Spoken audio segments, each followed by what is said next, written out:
Okie dokie.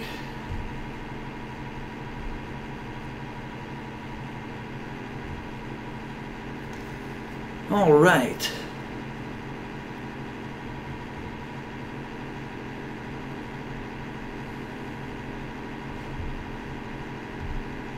Let's see here. Dashboard.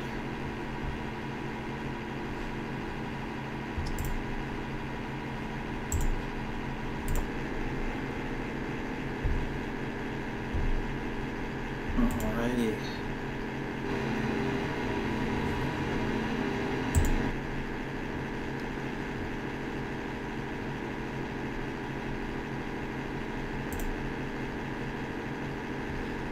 Alright, yo, what's up, Nick? How's it going, man?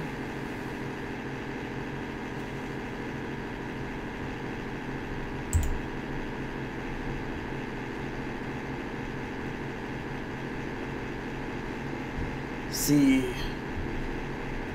Nick here. See someone else who just came in. It's Hyder. Hey, how's it going, Hyder?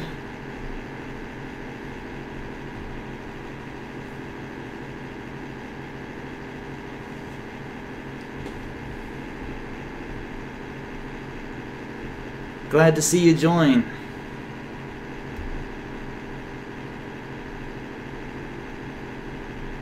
Man, there's so much to talk about in today's episode.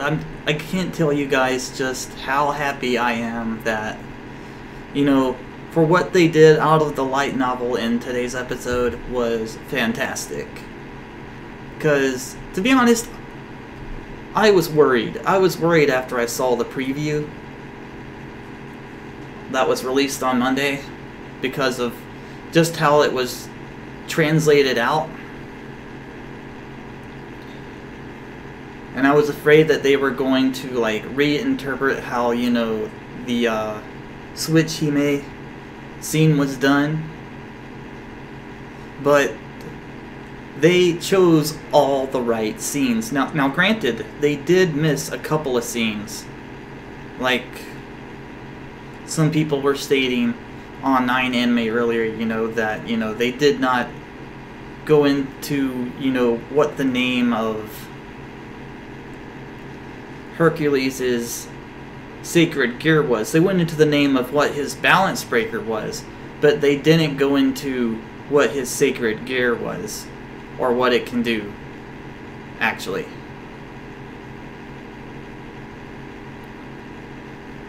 But the scenes that they did choose, I'm going to show you some of these scenes right now. Or maybe I should wait till we get just a few more in here to be for sure. But I took some screenshots because I wanted to share these with you guys. The scenes that I thought were really important, because as you know, due to the new art style, a lot of people have been complaining that, you know, it's lost its seriousness, which to me is a ridiculous complaint, because you can't base, you know, the content of a story off of its art style alone. That's not what makes the story. That's the design, not, you know, the actual content. And the scenes that were used in today's episode could very well restore the faith that, you know, even after the style change, it still has its seriousness.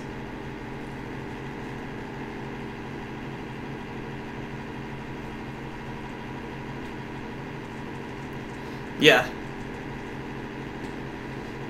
And some people were, you know, were wondering on the site, you know, why does everyone have a balance breaker? And, you know, I kind of had to go in and explain that.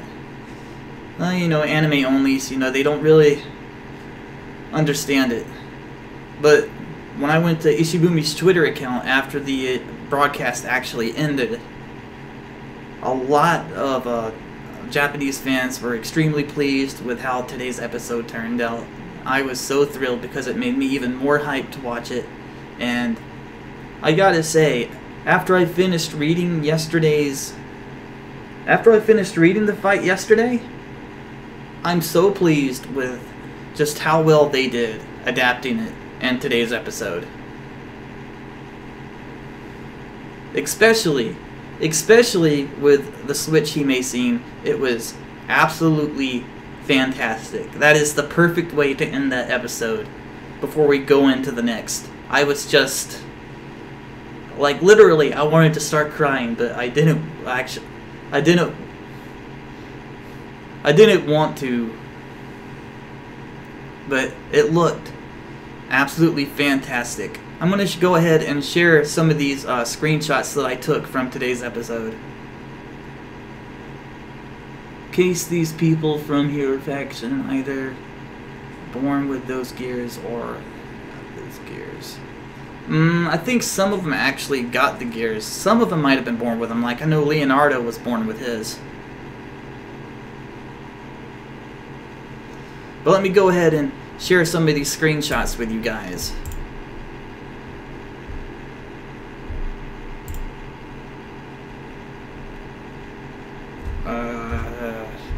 Damn it, it's not. Why is my screenshots not put together properly? Bleh, bleh. Alright, here we go.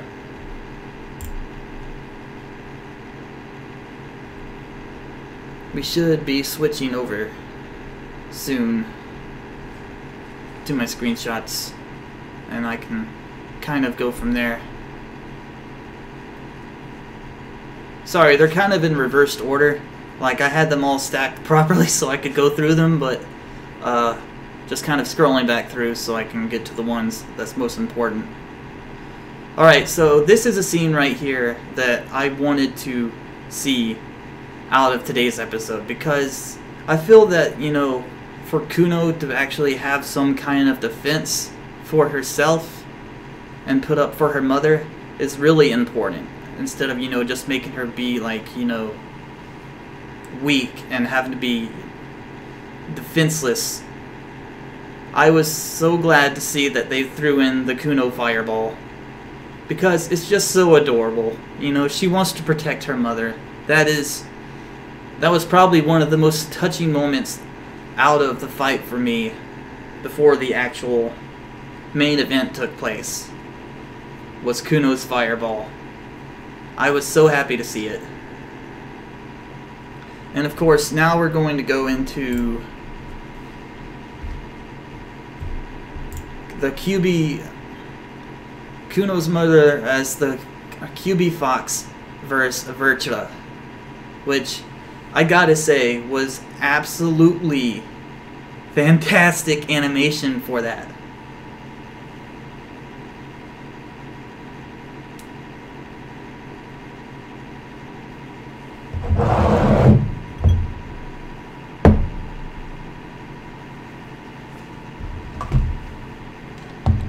Hang on, let me move my mic down a little closer.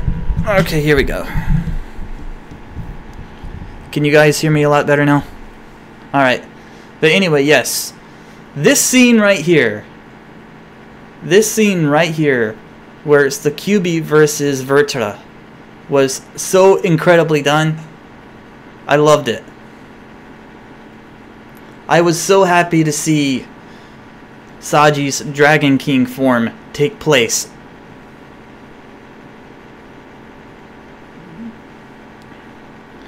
Yeah, it kind of does, but still, I mean, it looks beautiful. The animation was done incredibly well, and the music fitted the scene perfectly.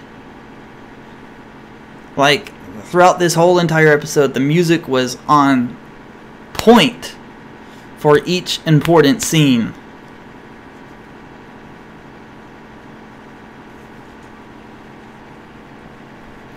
So I was really happy, because I feel that these scenes are like the most important to lead up to the next event. Like, we have to have these. Now, there were a couple of there was a conversation between Issei and Saji that was missed when they were, that's in the light novel, where they were communicating between their sacred gears.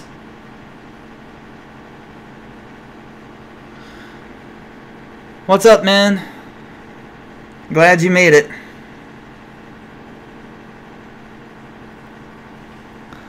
But yes, I mean,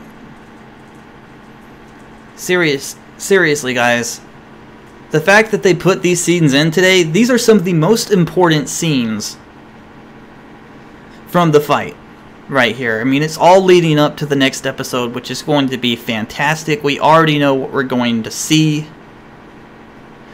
in the next episode,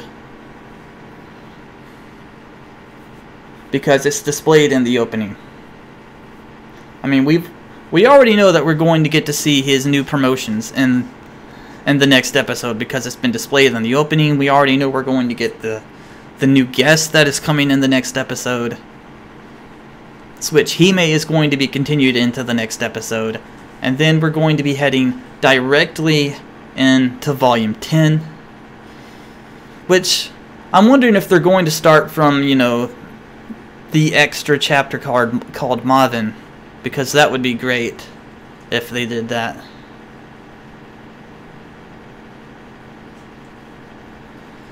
Oh, well, you definitely should. I have it linked in the description below. You should definitely go watch it.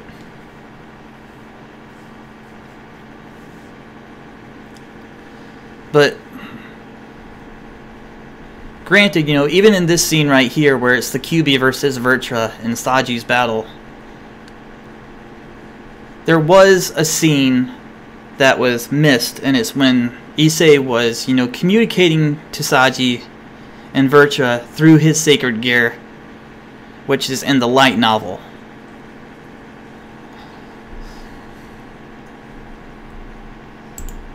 Now let's go on to the next scene.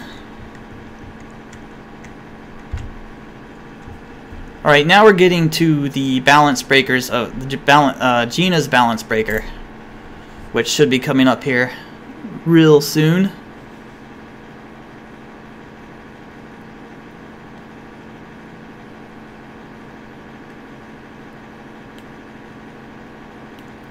Jeana's balance breaker was one that I wanted to see in today's episode extremely bad, because that was one of the most intense moments for me in the light novel, was her dragon made out of blades. I just thought that was incredibly done.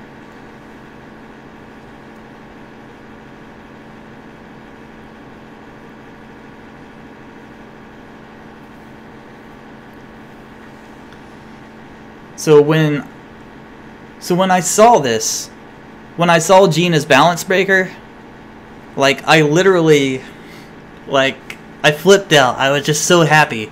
I was just, oh my god, they did it! They actually did it! Everything looks fantastic. Yeah. I mean, everything was great.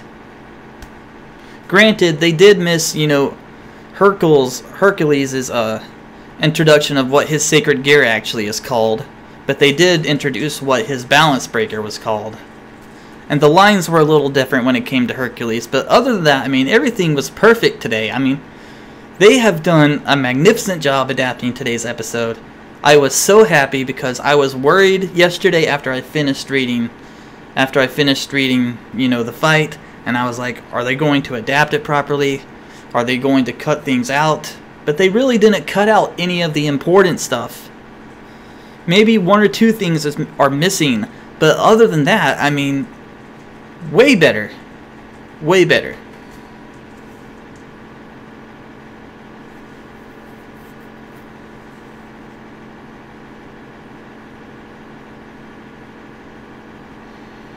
Yeah, dragon made out of blades was incredible. And now we're about to get to one of the most important scenes that I believe is going to actually help with, you know, the people that, you know, thought that because of the art style change that it was going to lose its seriousness and its tone. And that's, you know, the struggle with the team and the faction. The defeat of the other team members, which I felt was really an important part to have in this episode. Well, there's Hercules' balance breaker, detonation comet.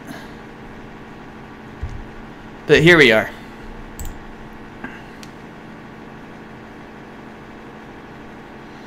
And I gotta say, guys, I was so happy when we got to the dramatic scenes, because I was so afraid that they were going to skip those, right? I was so afraid that they were going to skip those important dramatic scenes, like the defeat of the other team members, like right here with Elena and Jeana. I was so afraid that they were going to skip that scene and that it was going to make things worse. But thanks to these scenes, I have faith that, you know, it's going to restore faith in people, that, you know, the series still has its same serious tone that it always had, and that doesn't change due to the art style. Very impressive work. I mean, I was flipping out. I was like, oh my god, they did it. They actually pulled through. This is fantastic. I was so happy. So clappy. So happy about it. I mean, line for line, scene for scene. It was so dramatic and it was so nostalgic.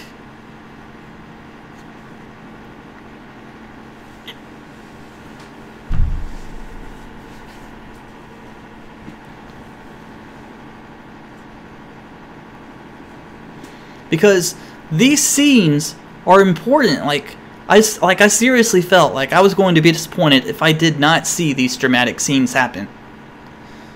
Because, you know, the last battle kind of felt rushed in the last episode. It felt a little rushed and there wasn't really that much action.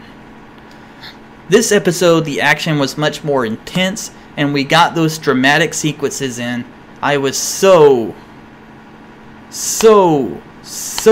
fucking happy to see these dramatic sequences brought in. When I heard Jeana, you know, speak up, oh, you guys are still fighting? Well, I'm done over here, and she brings in Elena like this, and I'm just like, yes, Passione, please, just let me shake your hands for pulling through and choosing the right scenes. Oh, definitely, like, no, they didn't. And that's what I've been trying to tell people. Ishibumi changed studios because of what TNK did to the third season. If TNK had not have put in all those extra developments, not to mention that horrible filler, and actually, you know, went through properly, we'd probably still have TNK. The only reason he switched because he cares about how his adaptation is put into play. I mean, he cares about his work, and any author or artist should care about their work and how it's being presented. It's extremely important.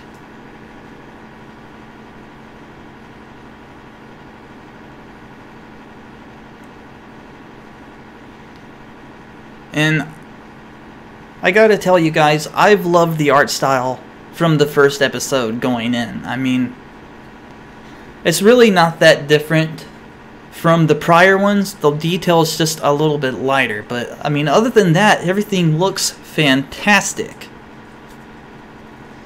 Passione has done a fantastic job adapting Volume 9 so far. I am so happy that he made the change. Because, you know, there's no telling, even if he had stayed with TNK, that they would stay faithful after that. I don't think they would have. I think they would have still tried to ruin it. I mean, that's just the kind of people that TNK is. I mean, they have a history of other series that they put, you know, anime-only content into. And that's not good. Yes, they have great art style, but no, they are not loyal to the artist. They're not loyal to the person that they have contracts with. When it comes to their adaptions, it's terrible. It's terrible business ethics. And I think it's, you know, people don't understand that part of it. You know, they had a legal contract, right? Legally, They signed a contract saying we will follow these guidelines, we will go by the source, and they did up until season 3. And yet people don't understand that, you know, if you break legal contracts, there are consequences. It's the same if I were to take, you know, someone else's video and try to pass it off as my own by changing parts of it. It doesn't work that way. It's a bad idea. But anyway, let's get on with these screenshots.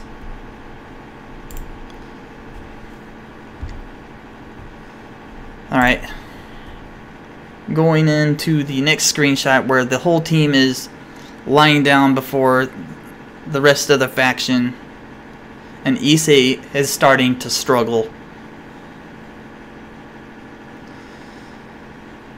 These scenes I felt were really important.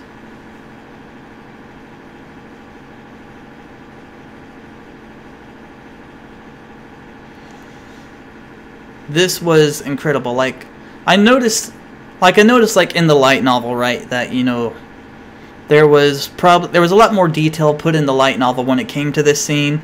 You know, there was probably, you know, blood and whatnot. And I'm not really sure why they didn't put, you know, the blood in, but, you know, they covered it up really well, which, you know, was actually more natural in my case because, you know, in the light novel they didn't have Asia constantly healing, but they did it in the actual scene, which actually helps, you know, cover up the fact that they didn't do the small wounds. And it looks great. And it kind of helps, you know, explain why, you know, when they lay down on the ground like this, why they don't have, you know, bruises and whatnot.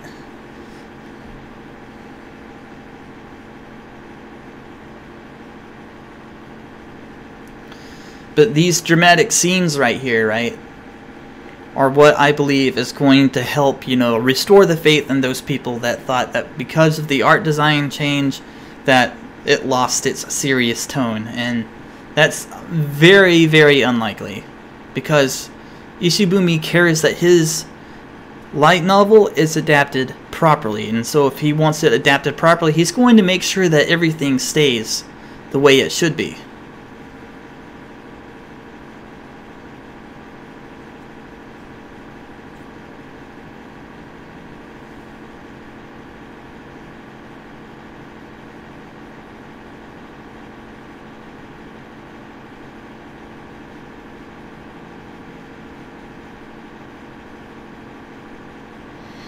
Yeah, me too. When I started reading the battle yesterday and I got to the dramatic scenes, I was so, like, I was tearing up, man. Because, you know, it's just, it's written so freaking well.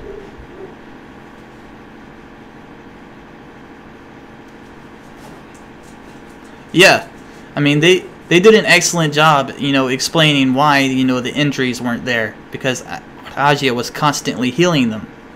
And I thought that was great. I was like, bravo! Bravo! I was hoping for an explanation. Great job.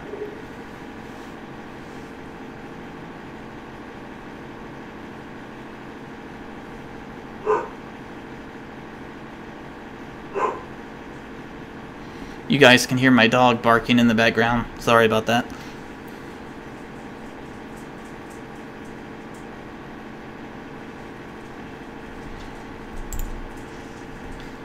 Now we're going to start getting to the main event here.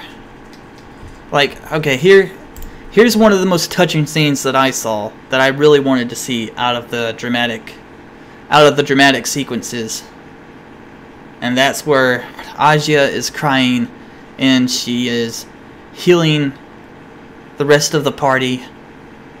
That scene in the light novel was fantastic.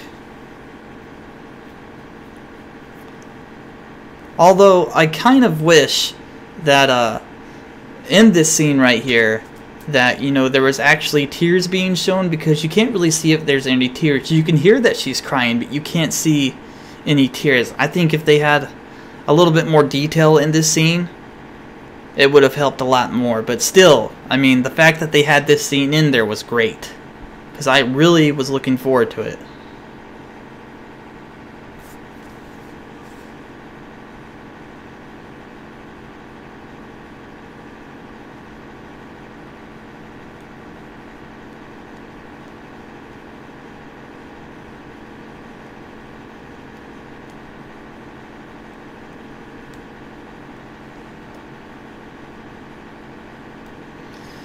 Yeah, she was crying in the but if you look at her face, you can't really see the tears. And I was hoping that, there would at least be some tears. That would have definitely helped a lot more. But, the fact that they did have her crying over the bodies of her companions while healing them was great. I was so fretting yesterday that they were going to skip all the important scenes like this that, would demonstrate that the series hasn't lost its edge or seriousness just due to the art style change. So when I saw that everything was in place and just how well they chose all the scenes, I was just thrilled.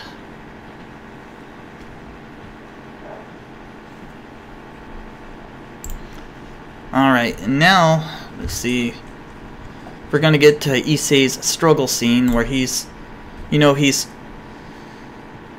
having to put up with the fact that the faction has just walked away from his friends that are lying there on the ground, right? And the Nalva, he throws his fist on the ground in frustration.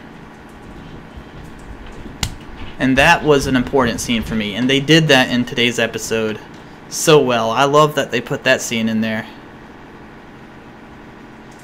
Issei's struggle was a big scene in today's episode.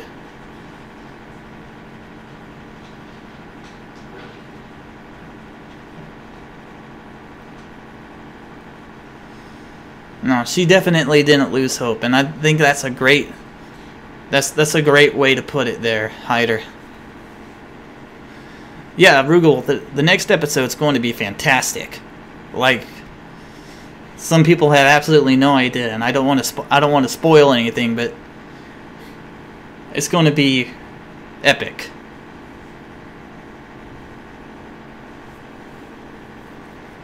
And I was so happy.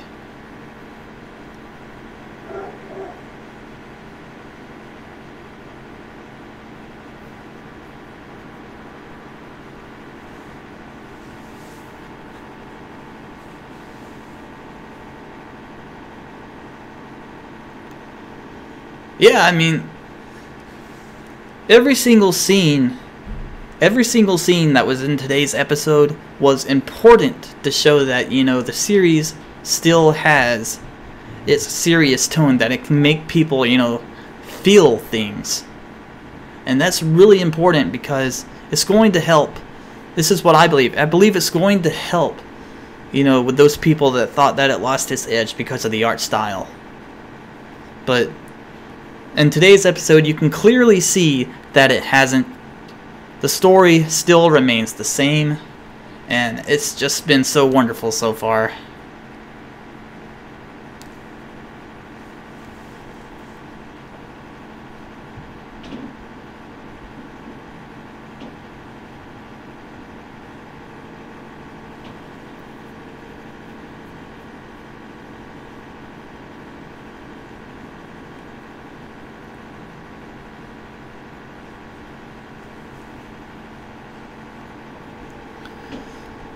But anyway, we're at the part where, Issei slams his fist on the ground in frustration after his friends have been defeated. He's not sure he can continue, but he knows he can still fight. And then soon we get to the climax here.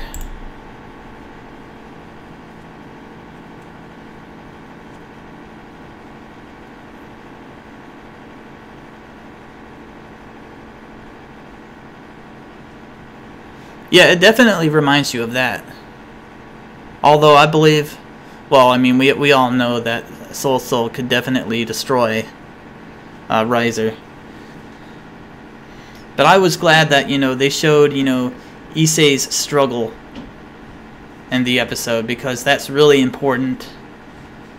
because it still shows that Issei still has his character about him. Nothing has changed with the characters at all, just their designs. Nothing has changed with the story at all, just their designs. And I just feel, you know, that the people that are fretting over the art style so much are going to miss out on the fact that, you know, the story is still there. The story is still there. The art design does not make the story. The story makes the story. The wording, the characters make the story. And as long as the characters don't change who they are, the story will remain the same.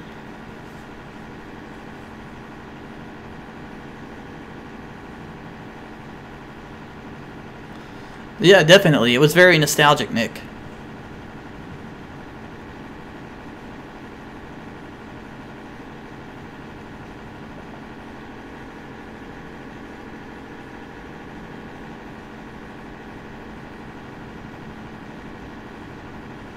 Why do you wish you had a time machine, Rugal?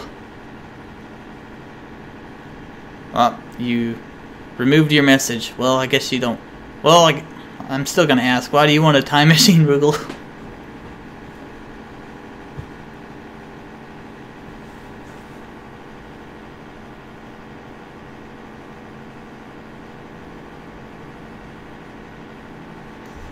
Alright, let's head to the next scene here where we're about to get to the climactic scene right here that concluded today's episode, which was, in my opinion, done just epically done. The meeting between Elsha and Issei.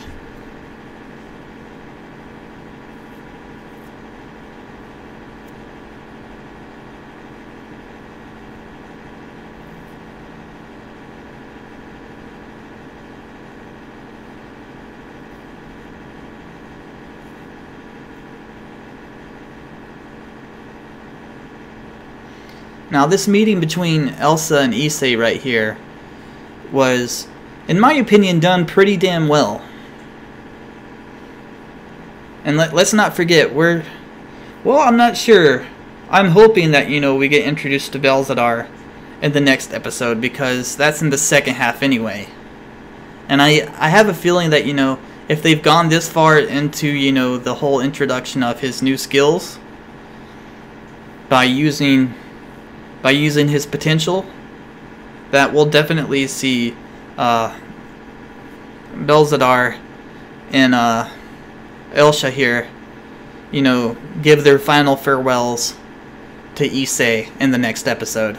I think we'll definitely see that touching moment, because that's going to be a big spot. I mean, judging by all the wonderful scenes that they presented with us today that were so important to this part of the arc, I have faith that they will continue. Yes, she's definitely going to say that, because that's got to be continued. I mean, if they've already broke into the Switch Princess process, it's got to be continued the same way. I mean, there's no avoiding that. So I'm hoping that by next week that we see that in the next episode. I mean, if they brought Riaz in the way they did, which was perfect because it fits the light novel description so well, just absolutely so well.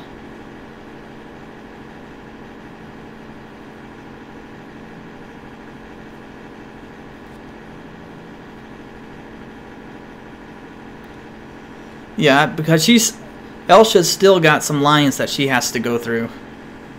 She's still got some lines left in her that she has to say.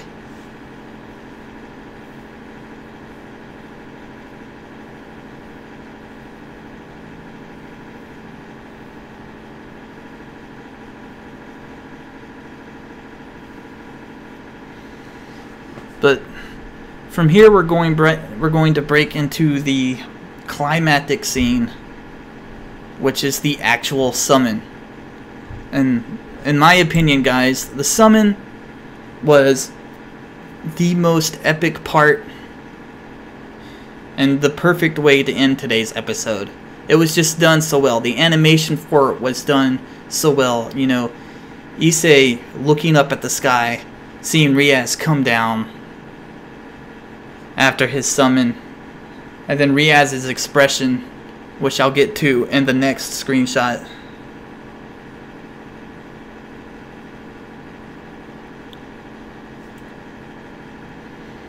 I mean, it was just done so well. Like, I was watching, and I could actually see all of this happening in the light novel, scene per scene, and it just fit so well. I was so happy.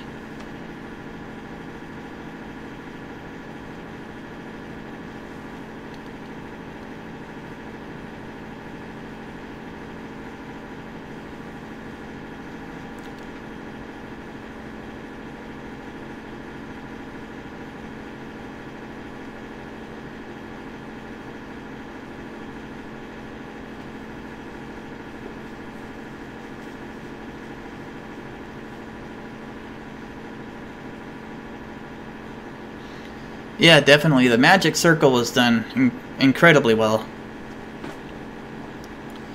I mean, the animation for this season has been superb.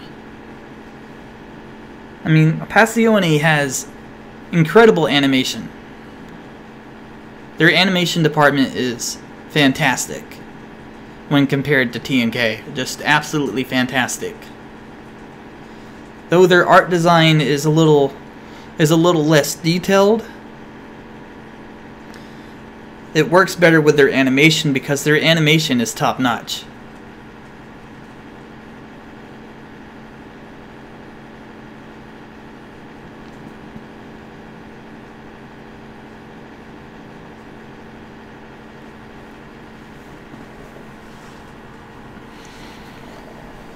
Because, you know, when you have more detailed designs, it's harder to animate those scenes.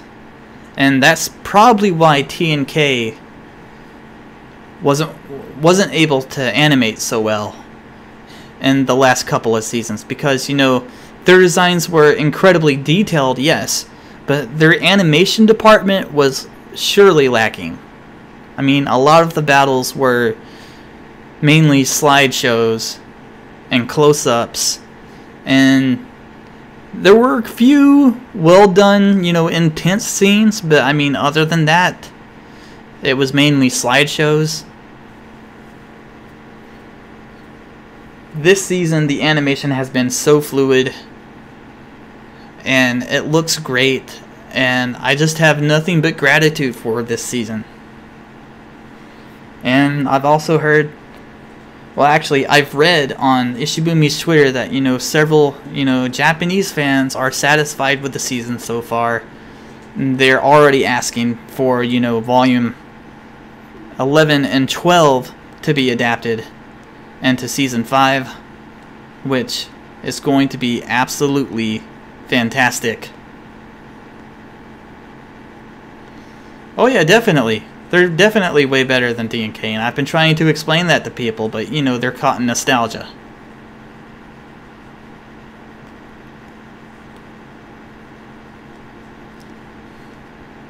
And I mean, not that there's nothing wrong with missing the old designs, but I feel that if you stay,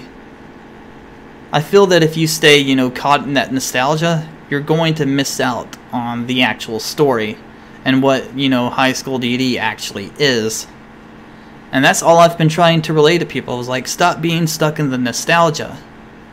You're going to miss out on what makes the series great.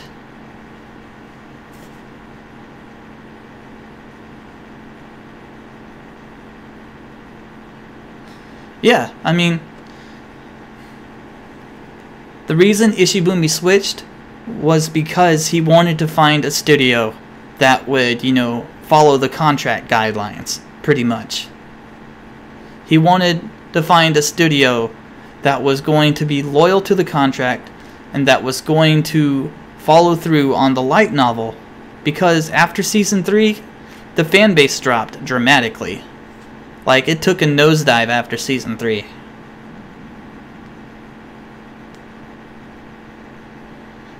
And you know, there's people that are saying that they preferred how season 3 ended, but Ishibumi was like, no, I don't like the way season 3 ended because you included too much content that wasn't even supposed to be put out yet. There's still a lot more to this story, and you just decided to conclude it here. That wasn't part of our deal. That was not part of our contract. You've breached our contract, so now I'm cutting you off. And he had every right to do that. You know, it was a legal contract. Yeah, definitely. Same here, Nick. I am extremely glad that Ishibumi chose to go with Passione for season 4. Actually, as long as the studio follows through on the guidelines and follows through on the story properly, I would have been fine with any other studio as well, you know. But you know, when it comes to animation, I gotta say that Passione does a wonderful job.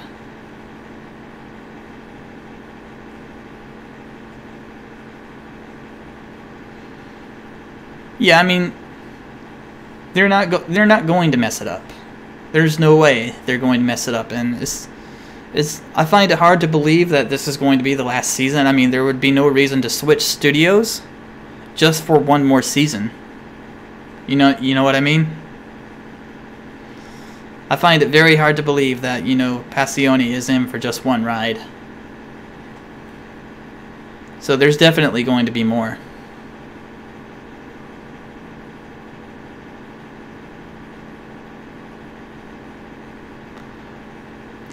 Yeah, I mean, when I first heard that Passione was taking over, I was kind of, you know, iffy as well. But after actually looking at the designs and, you know, how their character designs were actually compared to the regular ones, they're not that different, and they look great. Yeah, I'm thinking possibly next year.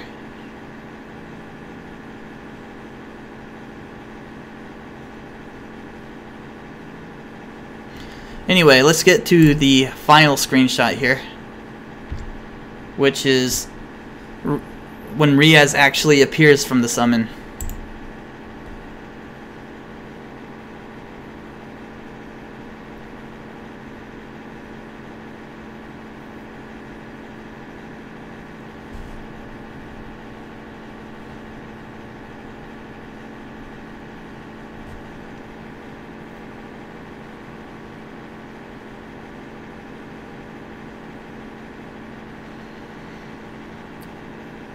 A lot of people from the Japanese fan base have asked, you know, for at least up to volume 22, I think. They wanted to see up to volume 22 adapted.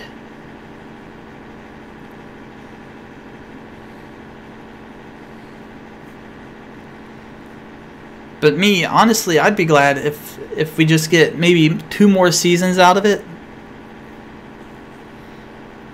Because, like I said, I don't think Passione would just sign on for 1 season. That's very highly unlikely. So there's no doubt that I feel that we're going to get another season, or maybe 2 out of this.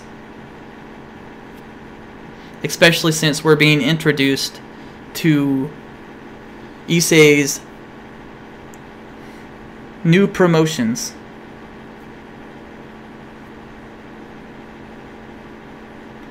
Yeah, that looked great, Nick. How the sparkles are around her, it looked really, really nice. They did that very well.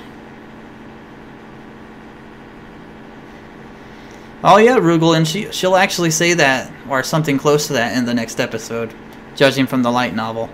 So, it's going to be great. It's going to be super nostalgic. I've had nothing but praise for this season so far. Everything has been incredible. Just incredibly done. They've done so well adapting Volume 9. And after next week's episode, which is going to be the finale of the Kyoto arc, we're going to break in to Volume 10. And that's when it starts to get really, really intense.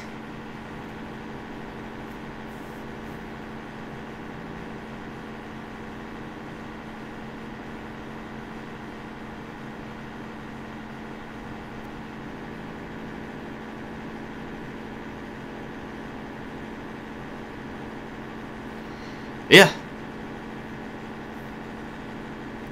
And those lines fit so well with, you know, the light novel.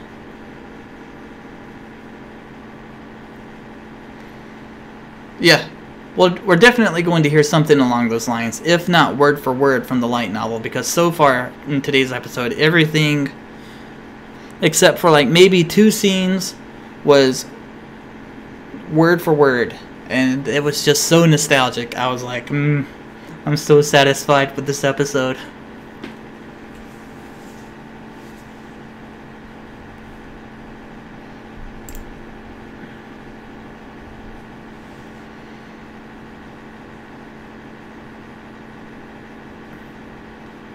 But yeah, I mean, definitely,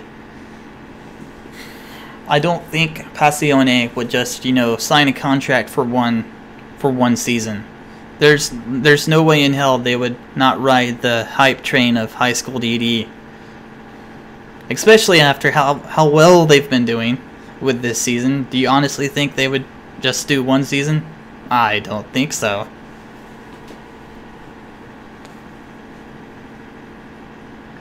Is others also coming?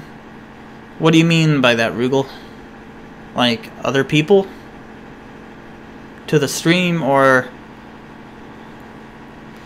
more seasons?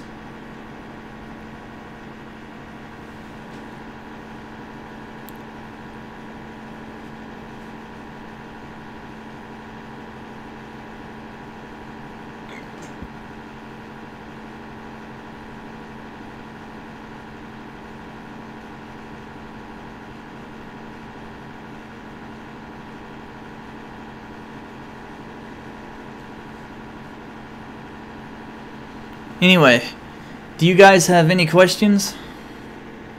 Oh yeah, definitely. I think after next week's episode, we're going to get back into Kyoto, and not back into Kyoto. I'm sorry, but we're going to break into Volume 10, and I think there is, you know, a fan service episode before we break officially back into it. I think it's called Maven. And that's where we're going to see more of the girls.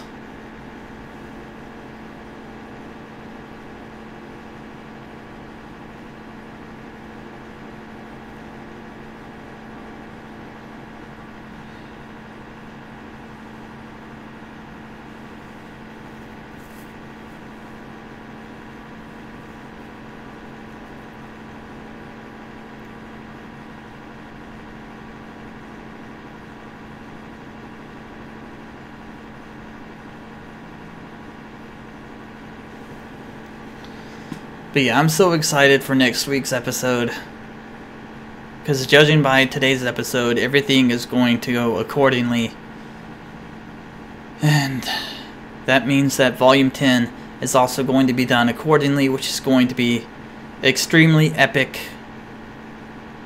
So I can't wait. I'm probably going to binge watch Season 4 so far after I finish the stream today, just to relax and just see the whole story through.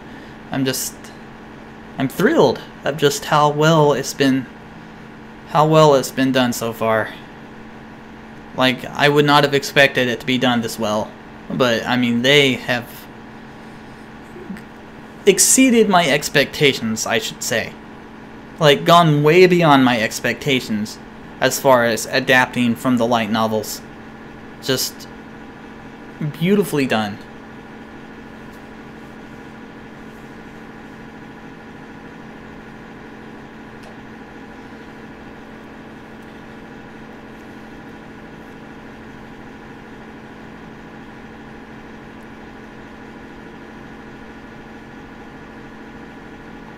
DxD, but it would be cool to see it. That would be rather interesting. I know we'll probably get some OVAs.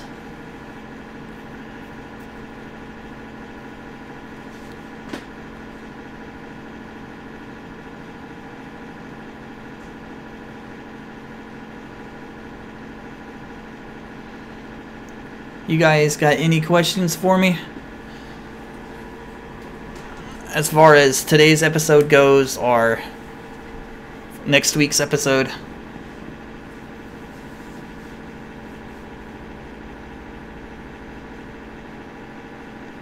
I know there's already 2 video games out right now. I think one is on the 3DS. There's a video game on the 3DS, and there's also a PC game.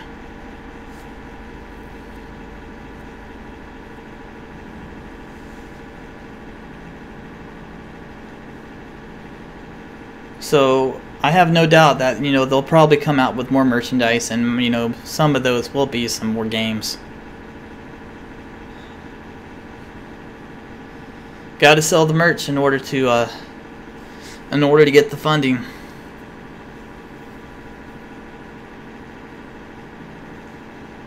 Oh, that reminds me. I told you guys last week that I was going to show you my Riaz figure that I bought. Hold on one second. I'll go get it.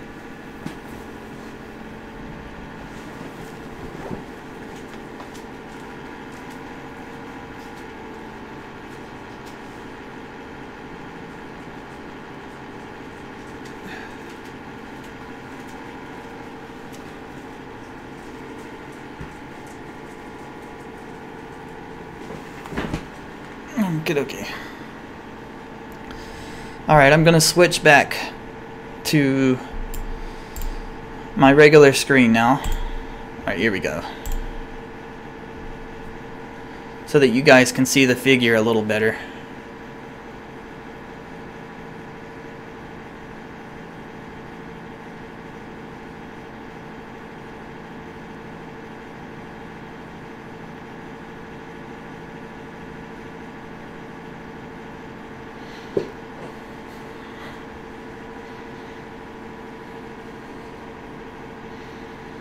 Alright, here you go. Maybe you can see it.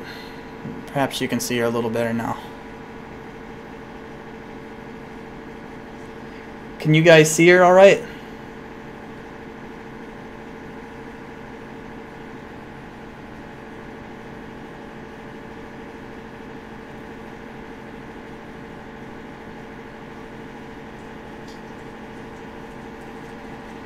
This is my #1 Riaz figure right here. Now, she does have wings, except when I bought her, the wings would not fit in properly, so I just kind of left her like this.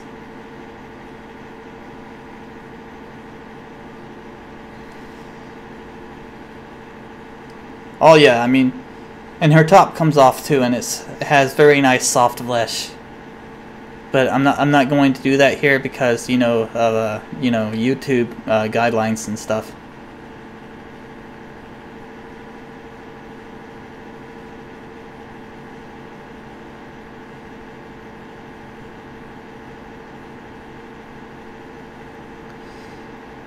What I'm hoping for is, like, after this season that they come out with a Kuno figure, and they also come out with what was the other one I wanted to see? A Yaska figure.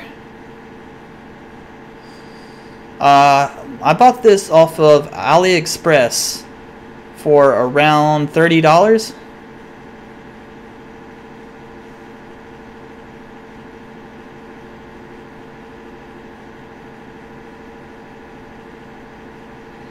If you have a smartphone, I definitely recommend getting the app AliExpress. And you can find all kinds of figures like this on the cheap, because if you go to conventions, they're going to be skyrocket high. Like, I went to a convention last year, right? And I already had this figure, and I was pricing to see, you know, what conventions would sell them for. I found this exact same figure at the convention for around $150. I got it for $30.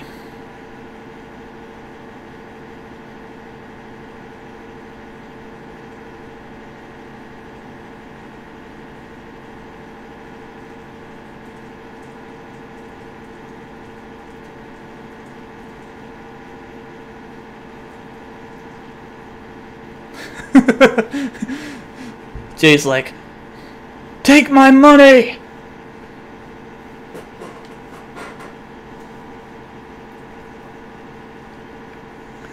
Oh, which reminds me, I'm going to be doing another convention episode this year. I mean, another convention video this year when I go to Anime Weekend Atlanta.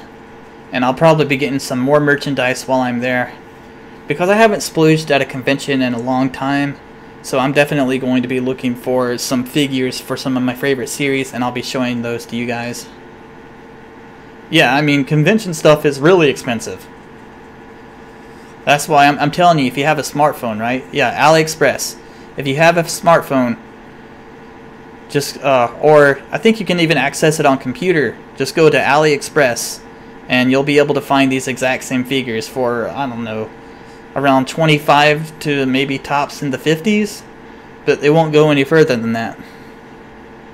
Like, the Akino figure that I found last year at the convention was $150. And when I found out on AliExpress comparing prices, it was cut by 70%. So, and it was the exact same figure in the box, prime condition, and I was just like, you know what? I'm just gonna go to conventions and window shop, and I'll order it online.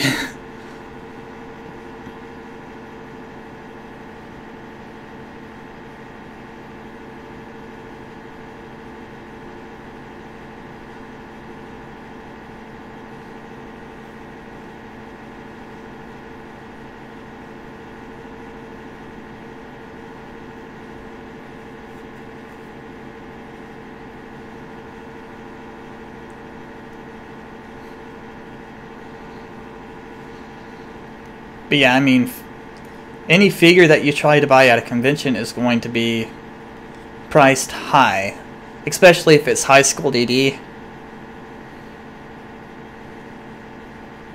Oh, and I also found the High School DxD Born visual collection a lot cheaper online as well.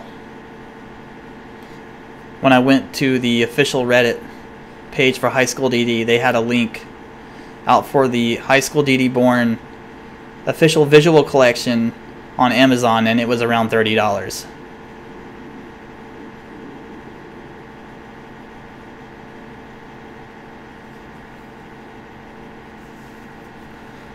Nick, that would be incredible. That would be awesome if they did that. I would so buy that, like, in a heartbeat. Like, you have no idea. I would play with that thing.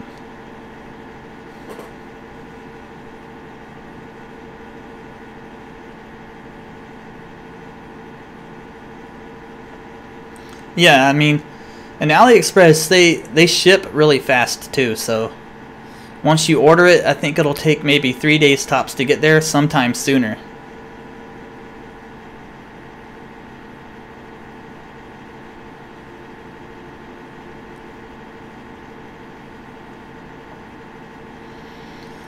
But I'm definitely, like, I think after today's stream, I'm going to go ahead and order the High School DxD Born visual collection that I saw on Amazon, because it's $30, and where else I saw it was like $150.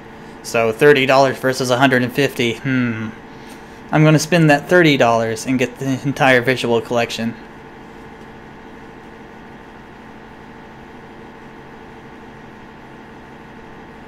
And if you guys go to the official High School DxD Reddit, which I think I'll go ahead and link it in the chat for you guys, you can find it there as well. The link to Amazon where you can find the visual collection.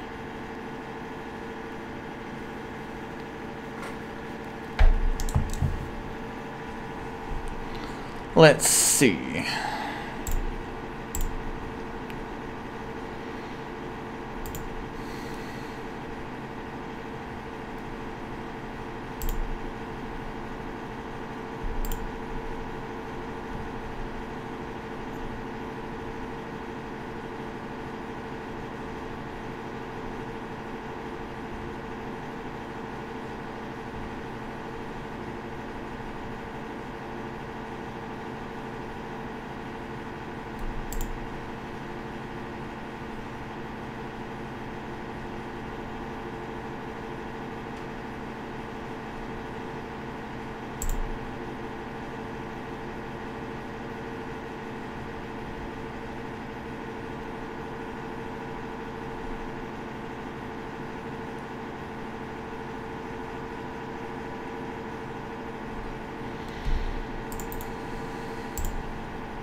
Alright, here we go. Sorry, it took a while. Boom. There you go. You can actually get both of them. If you buy both of the visual collections, it'll probably be around $132, but if you just buy one, it'll be around $35 or so on Amazon.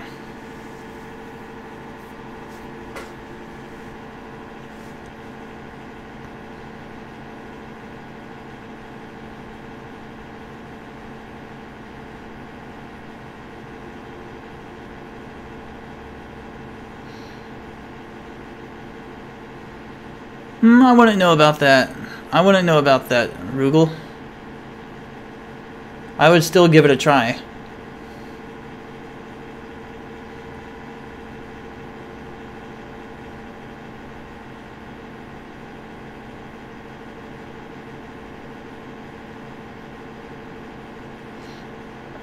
Good, good. Also, subscribe to me.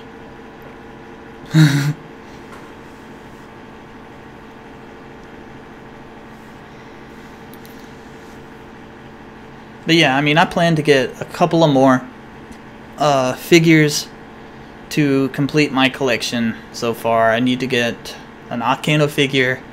I need to get a Koneko figure. And an Agia figure. Like, I want to get all the girls. You know, the models that I can get.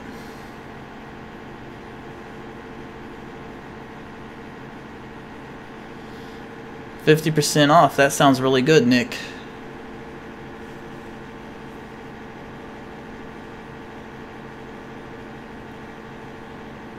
And you guys will be in for a treat when I do my when I go to the convention this year, because my cosplay, I'm going to be cosplaying Issei from Born. The whole outfit is expensive to get together, but I've already got everything picked out and I know how I'm going to have it put together. So you guys can look forward to an awesome video when I'm cosplayed as Issei.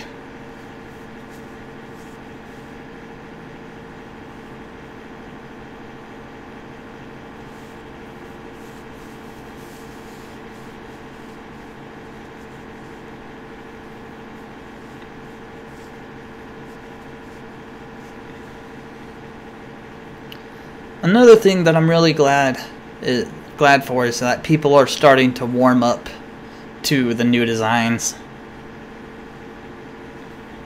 Because I would hate for this series to lose its fan base just because of, you know, a needed art design change.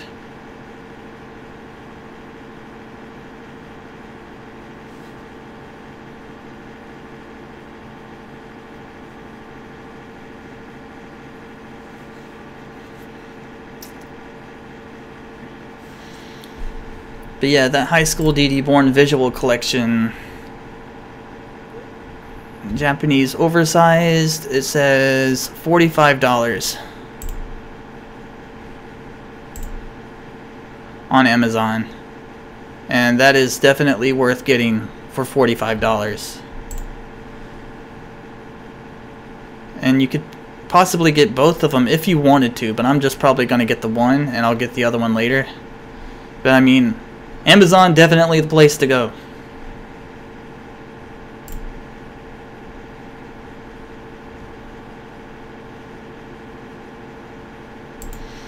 Awesome, Rule. I haven't gone to Japan yet. Like, I was engaged once to a woman that was from Japan. We were engaged for about 3 years, and I was supposed to. We were going to live together, but then we kind of broke it off.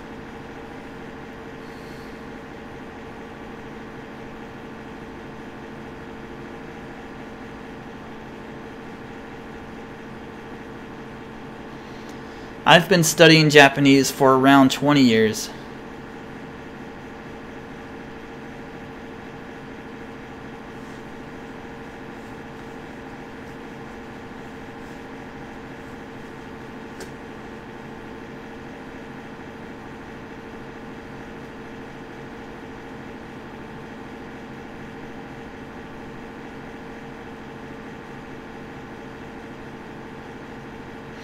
Yes, Andre, yes, and I was so happy that we got to see that.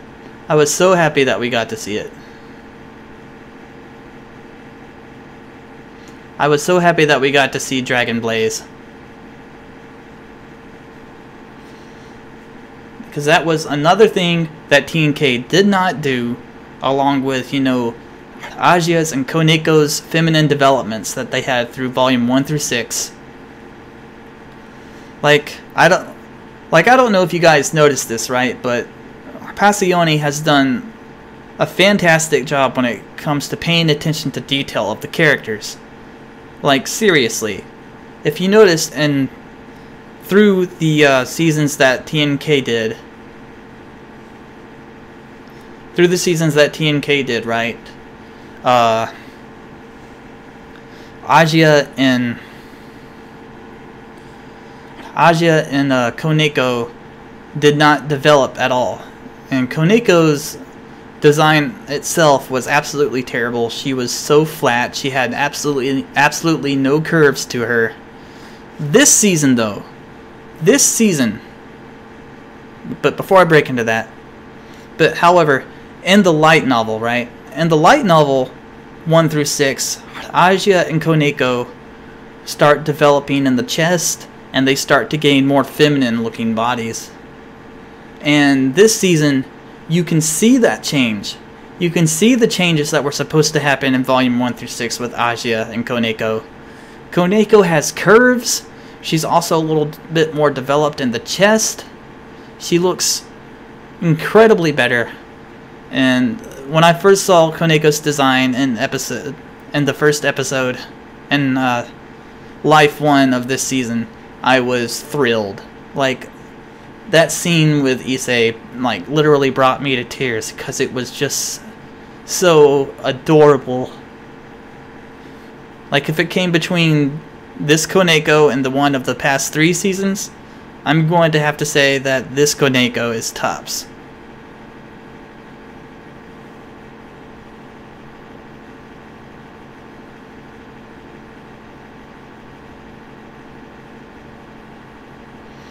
And it's the fact that, you know, Passione has been paying attention to these small things, like, you know, the physical developments that the characters went through, that shows that they're really paying attention to the story. They're really paying attention to detail here. They want to give us that authentic feel. They want to give us the story that we love. And I think that's one of the reasons that the Japanese fans are so happy about, because they notice these things. They notice, but they're like, hey, they've adapted this perfectly. All the physical developments in Issei and Agia and Koneko, they adapted those. I mean, they've been really paying attention to detail, and it's fantastic.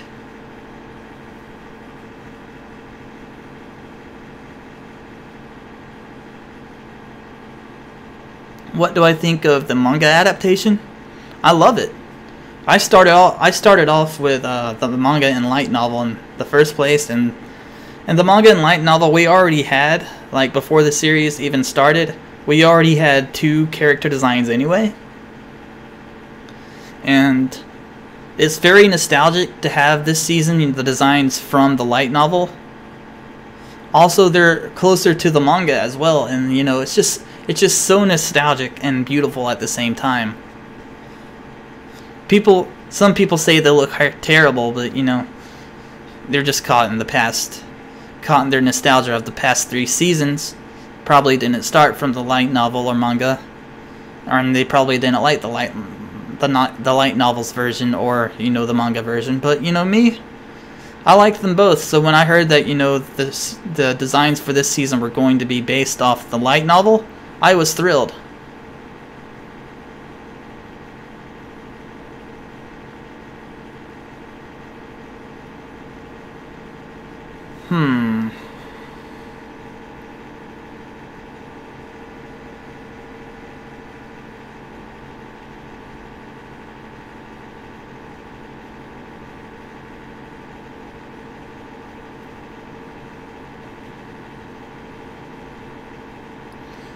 Do I believe we might get a game with custom character?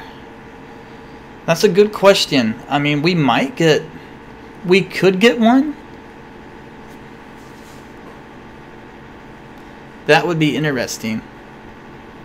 But I think we're probably going to see more role-playing games of, you know, Issei's developments.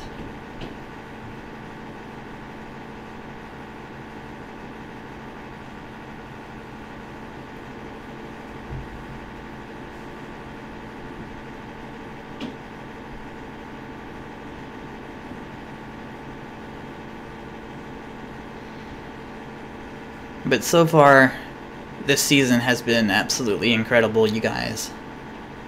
Like, I'll say it. I'll say it right now. Like, when I first heard that Passione was going to be taking over from TNK, I was on edge too. But when I started watching the series and I saw just how well it was adapted, I was thrilled. I was like, oh my god, this is the best thing that's ever happened to DD.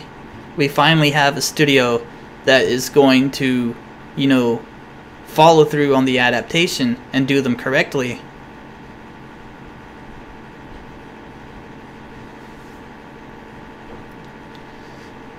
So I was happy, and I'm even more hyped and happy now that, you know, after today's episode, seeing all those dramatic sequences put in place, especially the ones that I wanted to see put in place,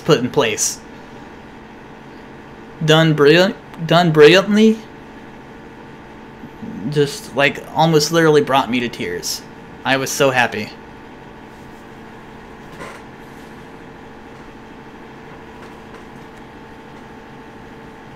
And next episode, we're going to get to see the full Switch Princess process. We're also going to get to see our surprise guest, which I'm not going to be revealing in this stream, but if you've read the light novel, if you've read the fight, you know exactly who I'm referencing to and what I'm referencing to. It's going to be epic.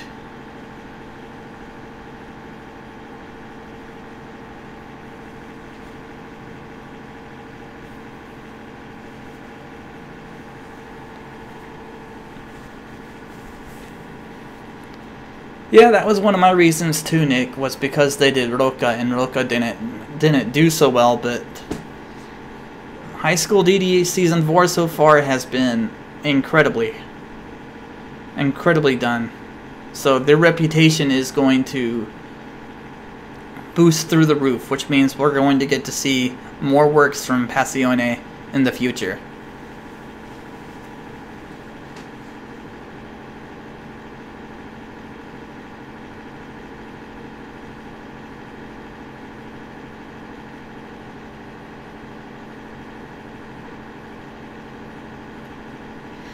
And you know, that's good for the anime industry. That's good for the anime community as well. You know, the more studios that we have working on projects, the more anime we're going to get to see, and that's really something. I'm very happy that Passione has taken on this project because it's going to boost the reputation a whole lot.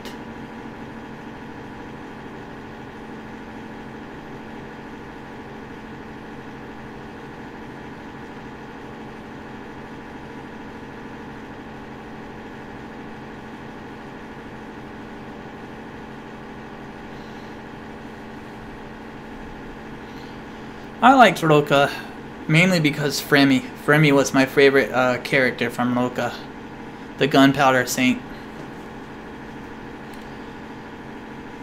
She was very, you know, very withdrawn, but also very beautiful, and I get attached to characters like that easily. I loved her story in Roka. It was great. You going to bed, Rugal? Alright, man. Thanks for tuning in.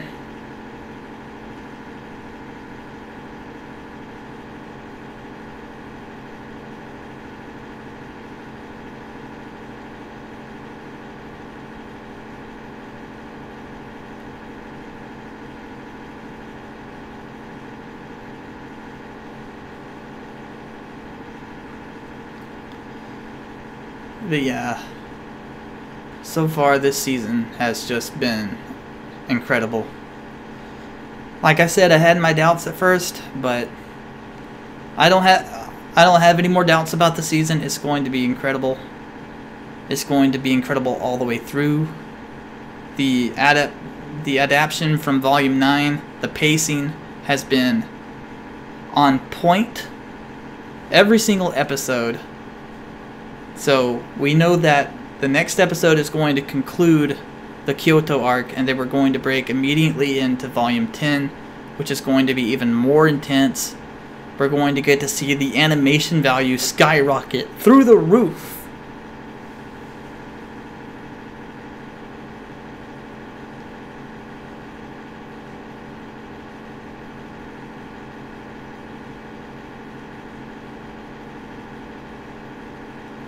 First, yeah.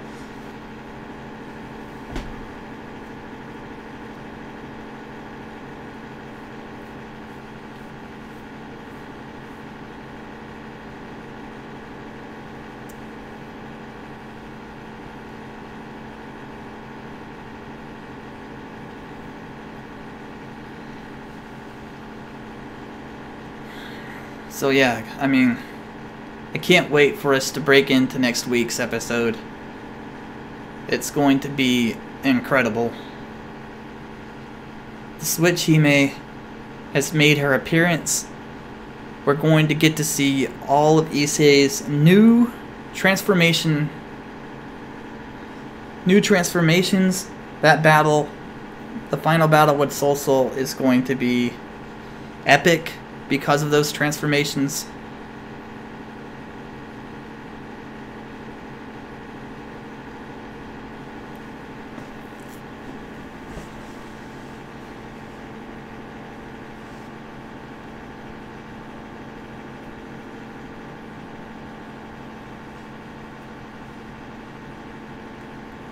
Let's hope for a movie.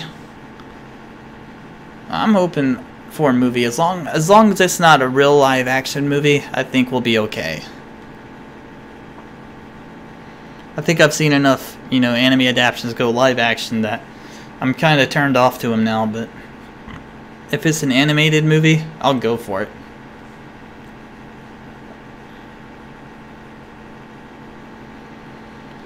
Alright, so before I turn out for the day, you guys got any more questions for me? And before I go, I'm going to be announcing a couple of video projects that I'm working on right now. One of them is definitely going to be my review on Darling and the Franxx. I'm working on that review right now. I've started writing it. There's a lot to go over in that series, so it's going to take a little bit more time. It's definitely going to come out sometime after the season ends. After that, actually, depending on which one finishes first, like if High School DxD Season 4 finishes first, that review will come first. Because I know you guys are definitely going to be waiting on that. But if we reach the end of Darling and the Franxx first, then that review will come first.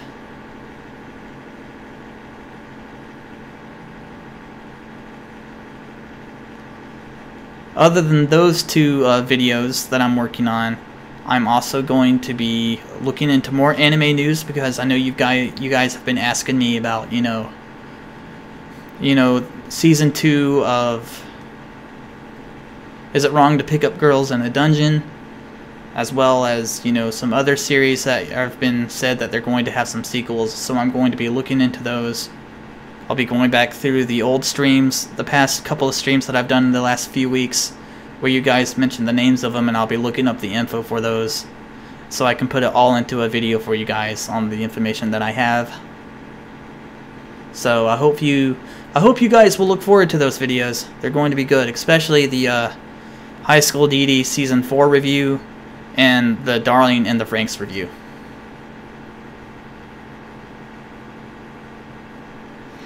Yeah, that's what I'm thinking too, Nick, because we're already a good halfway through the rest of Franxx right now, so.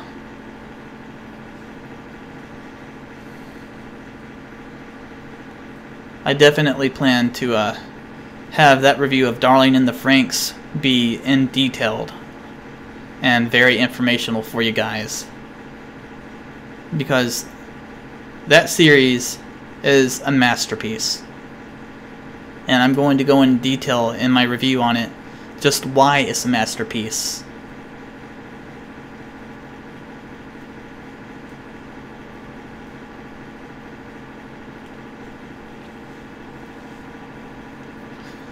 But anyway, any more questions for me before I call it an evening?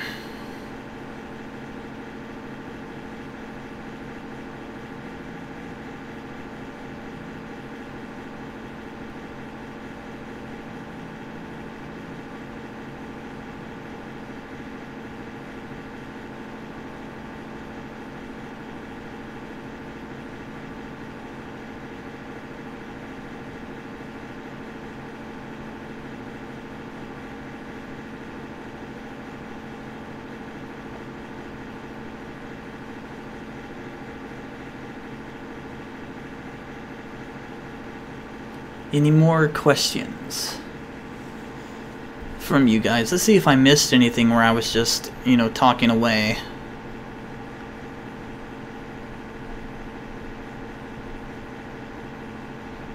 Oh, and thanks for the comments about, you know, my breakup with my fiance, guys. I appreciate it. We're still good friends. I still talk to her in Japan from time to time. We're good. It was kind of a mutual breakup.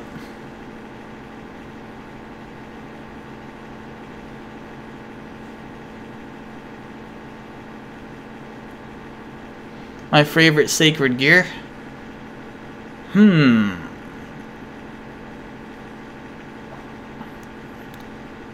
going to have to say Issei's, because that was the first one that I got into, you know. Issei's whole development. So I would rather have the boosted gear, or maybe a combination between, you know, Issei's and Saji's. Is Darling in the Franxx worth to watch? Yes, Darling in the Franxx is so worth the watch. There are so many great developments and conflicts in there, and the fact that it's caused so much commotion among the fan base proves that the writing in the series is fantastic, the direction in the series is fantastic. And I'm going to say this right now, I'm going to say it in the review as well, but writing and direction in a series is only bad if you don't feel anything from it. That's the only way that the writing and direction is terrible. If the writing and direction causes you to feel any type of emotion, then that means that they're doing their job right. And so many people have, you know, blown up about the series and its developments and, you know, the characters and what they're going through, and that just really makes me happy, because that proves that these people, that the writer and the director know what they're doing. They know what they're doing, and they've done a hell of a job with the series. So yes, you should definitely watch Darling in the Franxx if you haven't watched it yet. But you should make sure that you watch it all the way through. Otherwise, you're going to miss a lot. You're going to miss what makes this story so incredible. So definitely watch it all the way through. Even if there's parts that you feel kind of discouraged about, because you probably will get emotional about some of these. You'll get frustrated with some of these conflicts that happen in the series. But I'm telling you, if you cut it off and you don't watch it all the way through, you will regret it. Masterpieces deserve to be seen all the way through. Just like High School DxD, it's a masterpiece. It has excellent writing, excellent direction, so many wonderful characters. And that is, you know, that's one of the reasons why I feel, you know, people who are just abandoning it just because of an art style change are really childish. That's a really childish way of thinking, to abandon a story just because of an art style change, to abandon your favorite character just because her design changed. I mean, what type of fan are you? Are you an art style fan, or are you a High School DxD fan? That's my question for you guys.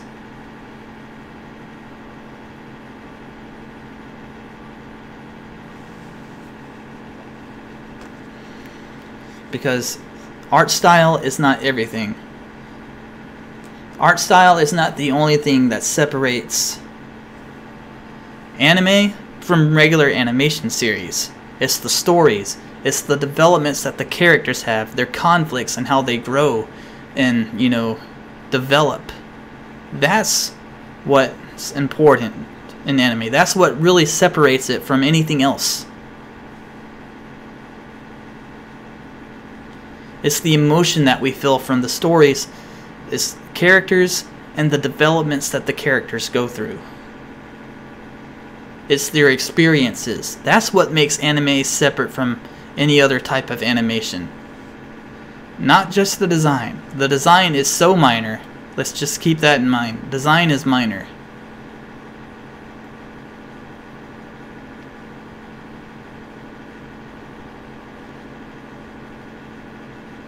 Yes, definitely watch it. And I would love for it to get a second season as well, because Darling in the Franxx deserves it. I wouldn't be surprised if the fan base is blowing up about a second season right now. So, I'm definitely anticipating it. Well, there you go, Hyder. I mean, the people who have decided to stop watching because, you know, TNK stopped taking over, I think those people are just TNK fans, and if they're going to stay that way, then there's other series that, you know, TNK has done, especially this year. Go watch those. But if you're a High School DxD fan, then you shouldn't let the fact that, you know, an art style change keep you away from the story. You shouldn't let an art style change keep you away from enjoying the beautiful direction and story that High School DxD is. That's a childish way of thinking, and I'm not one of those people. And I feel that if you're a true High School DxD fan, that you should not let an art style change interfere with you enjoying a great story.